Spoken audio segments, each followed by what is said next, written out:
एक भक्त की कथा आती है, नाम है अजामिल। पहले तो खूब भगवान का भजन करता था, लेकिन किसी वैश्या से प्रेम करने के बाद उससे विवाह कर लिया, उसको अपने घर में ले आया।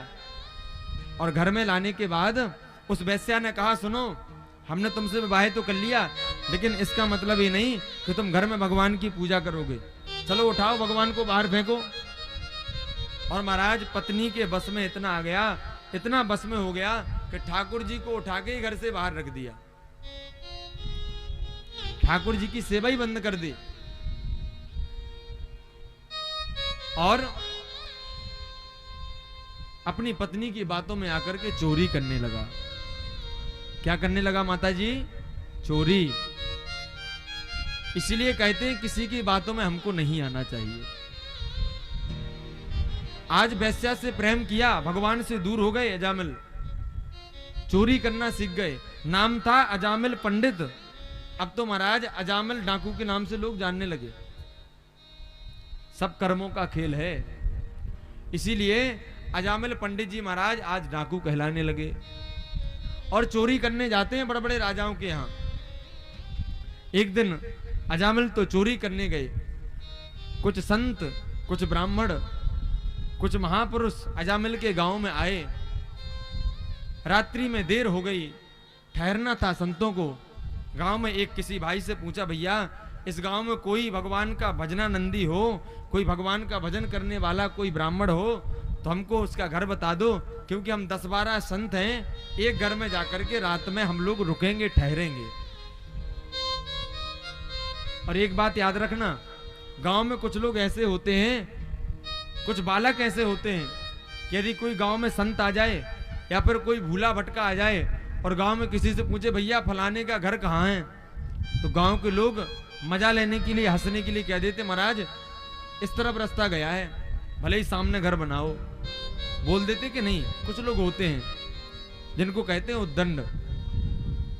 ऐसे ही आज इन संतों ने पूछा, कोई ब्राह्मण का घर हो जो संतों का खूब सम्मान करता हो, कोई ठीक ठाक सा घर बता दो ना।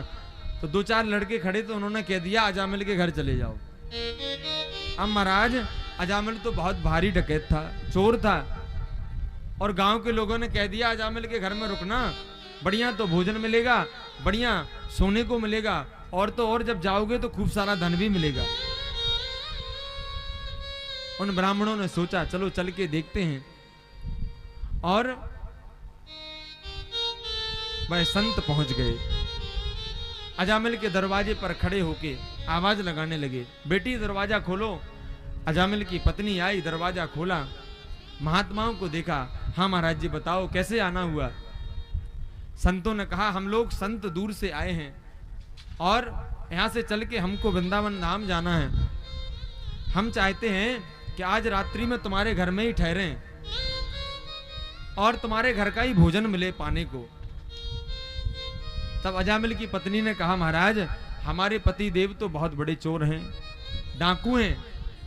यदि हमारे स्वामी को, पति को पता चल गया ना कि हमारे घर में संत आए हैं, तो हमारा पति तो आके तुम्हारा जितना धन है वह भी छुड़ा लेगा और तुम्हारे साथ पता नहीं कैसा व्यवहार करता है।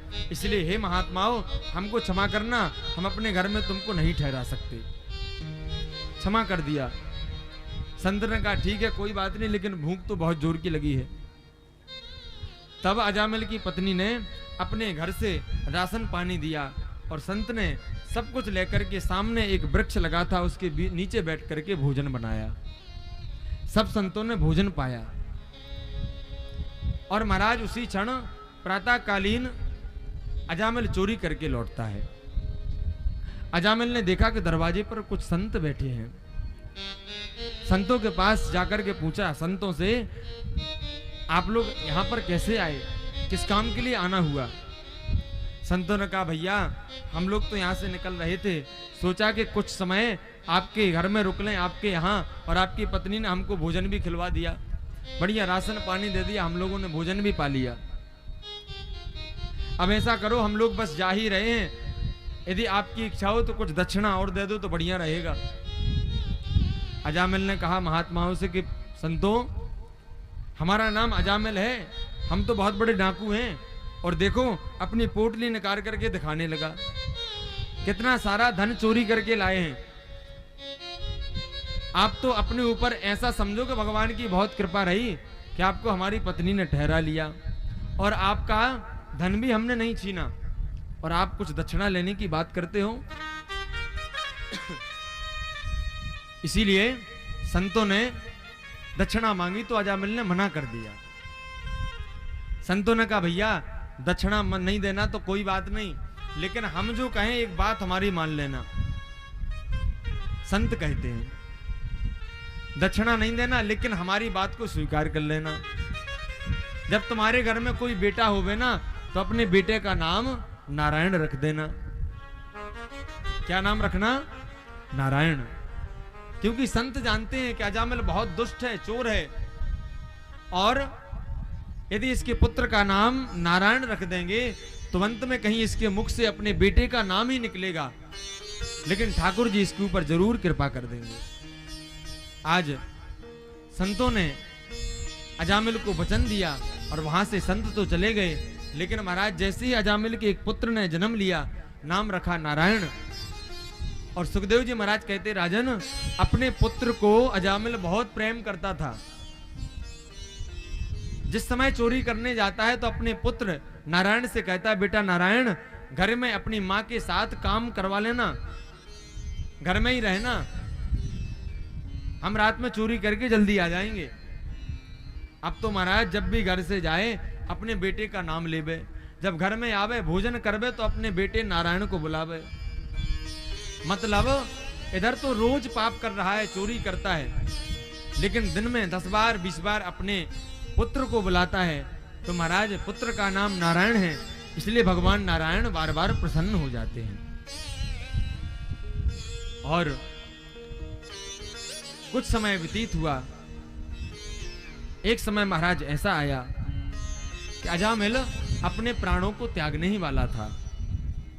बिस्तर पर महाराज लेटा है, नेत्र बंद किए तो सामने देखा, सामने अजामिल क्या देखता है कि यम के दूत सामने खड़े हैं और महाराज अजामिल को बांध करके घसीट करके ले जाने वाले हैं।